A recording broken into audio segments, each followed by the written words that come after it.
When we talk about technology, innovation, and digital development, most of us connect these topics to northern countries. Shiny objects, big cities and capitals with vibrant atmospheres, high skyscrapers covered in mirrored windows. We have been taught what development and success look like since colonization, and a process which made our education systems consider southern countries as exotic and adventurous, but not really the power example we look for.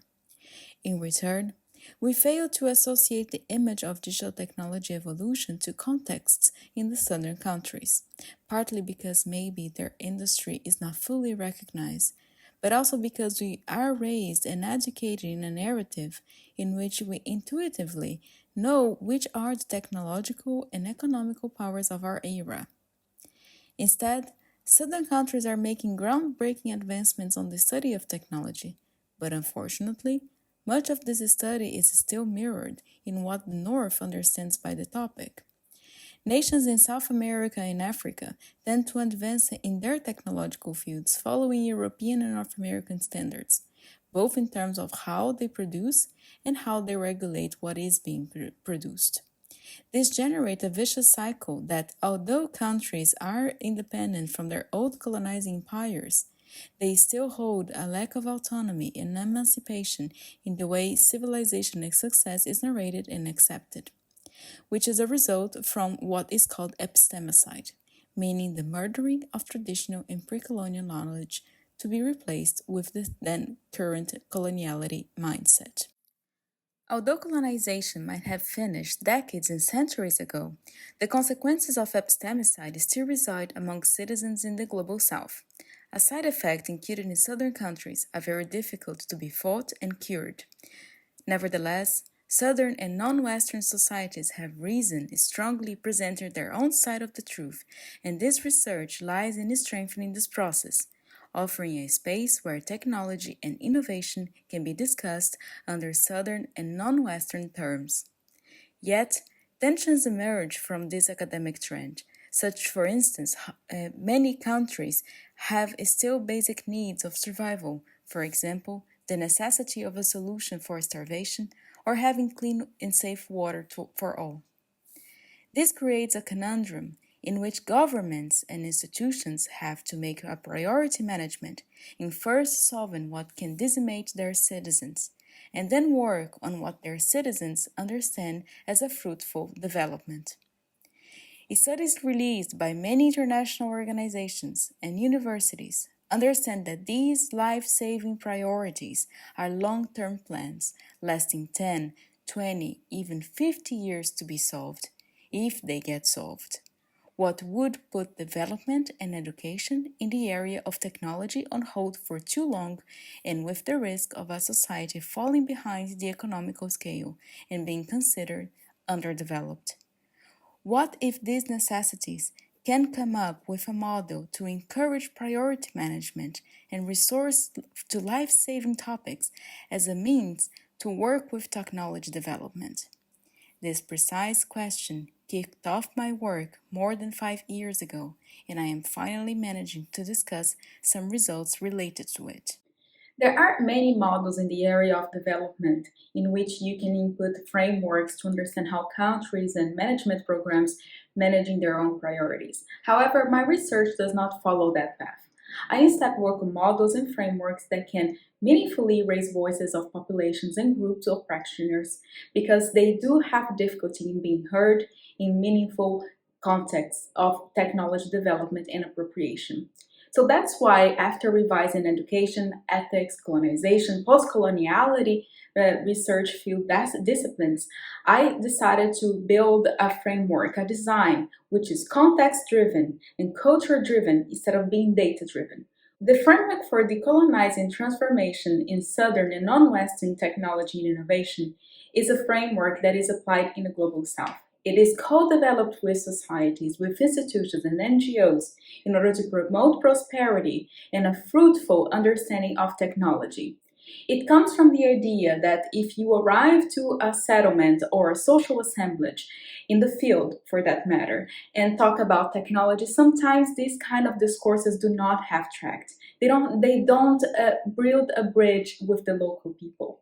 And what is missing here? It's missing the meaningful aspect. The aspect in which they have to care about what they are talking about. They have to care and understand how this discussion helps them develop as a group, as a community, as a family for that matter.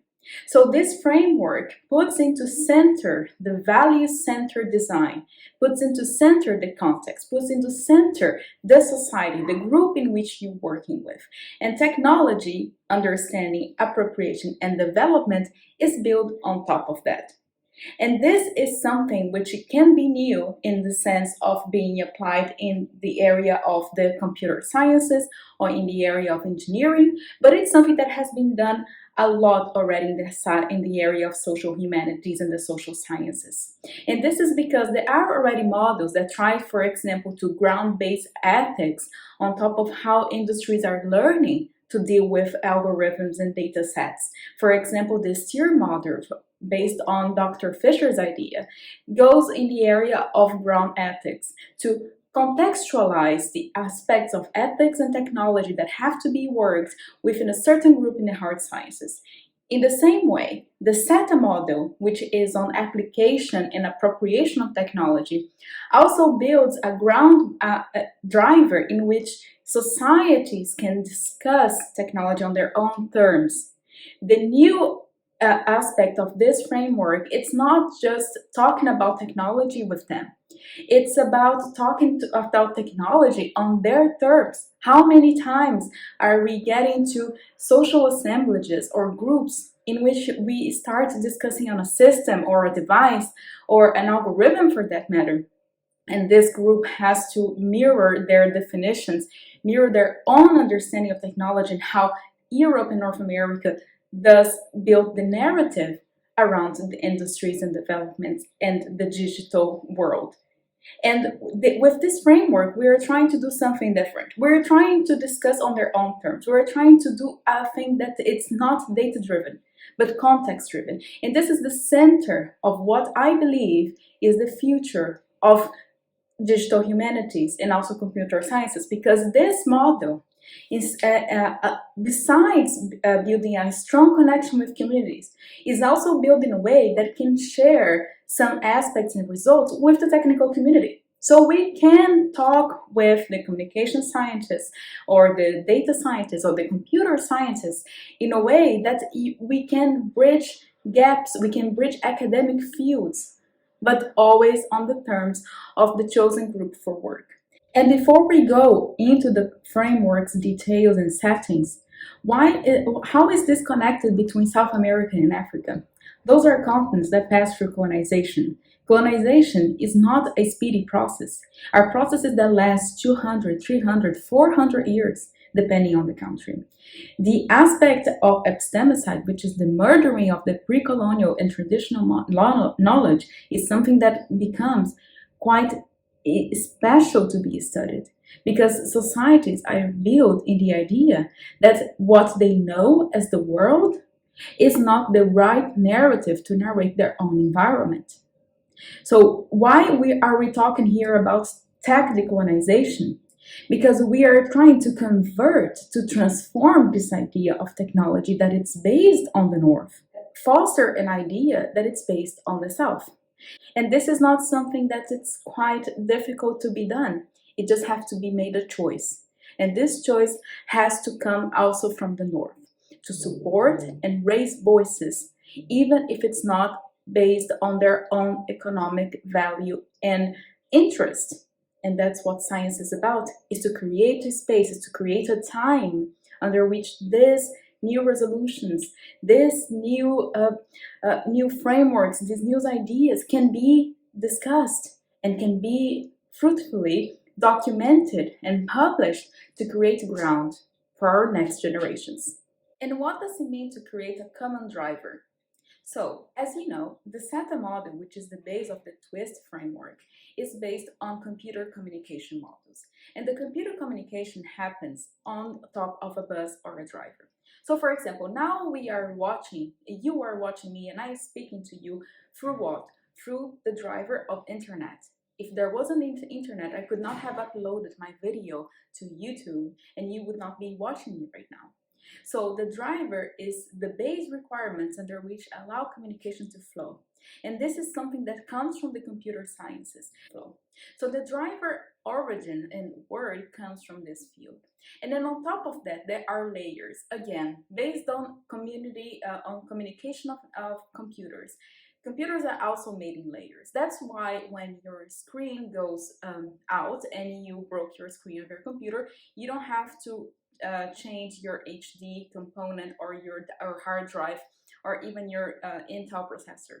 You can just change the screen. And why? Because the computers are built on top of layers. And most of the devices that we have today, we also have layers in which they can be changed independently. This is important because one layer has to offer services to the next. And this is also the base of how the framework works.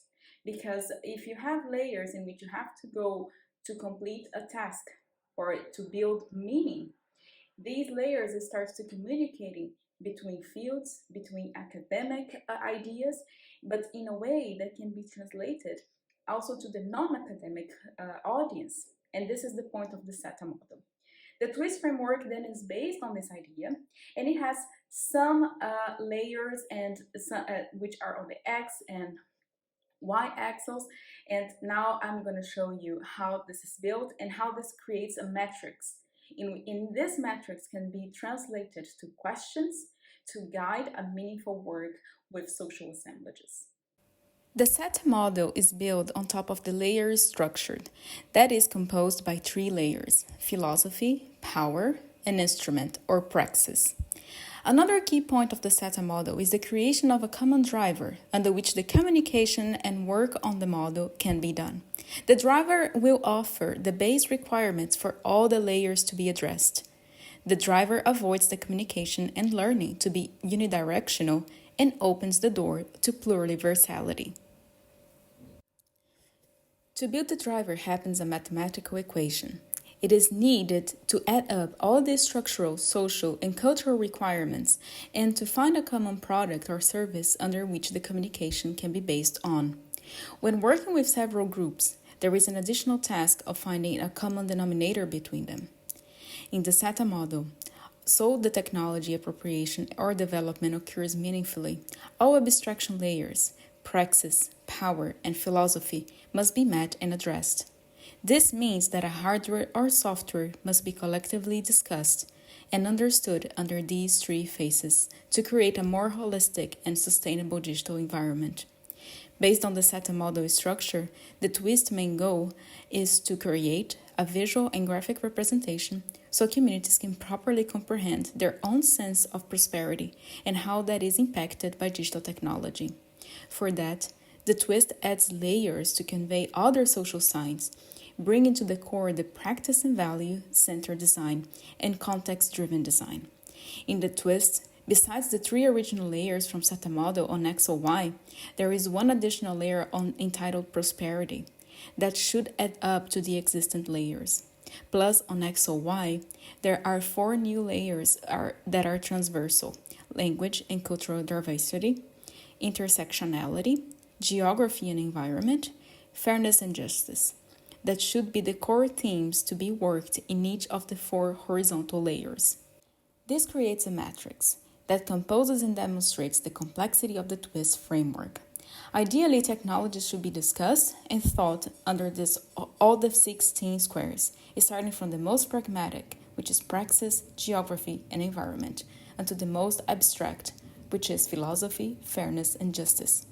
The researcher or project manager in charge should, with community and group members, co-create questions to be answered collectively based on the metrics. These questions or answers will serve as a base to appropriate, integrate, and create new digital endeavors in a way it is meaningful to all parties involved. At the end of the project cycle, these questions should be used to co-create products and knowledge paths and stay with communities so they can apply it on future occasions and to better instrumentalize youngsters to work with digital economies. The driver in the TnWiST is equipped to offer the right requirements for the first lines in the columns of the matrix. Once these steps are done, the driver will have to pass through a second diagnosis to define new requirements and base achievements. The equation for the driver will most likely not change in the terms of infrastructure, since it is intended for the TnWiST to be applied and concluded in a short space of time. The idea is that each of these squares become guiding questions for a discussion. These questions can be adapted to specificities regarding the respective assemblage. It is advised that for the questions to be as tailored as possible, the researcher in charge presents a preset questions based on the hypothesis and theoretical background, and once on the ground, elaborate a second set of questions that are closer to the observed reality. This idea is that the matrix functions as a checkbox and can be adapted even to a game in which players can answer them according to the square they are landed in. In conclusion, there are many frameworks and models that can be used to tailor activities and tailor digital technology to the Global South.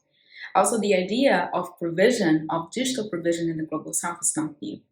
But the idea of value-centered design and context-driven AI and context-driven algorithms, this can be new. And no matter which framework you use, this is just an idea.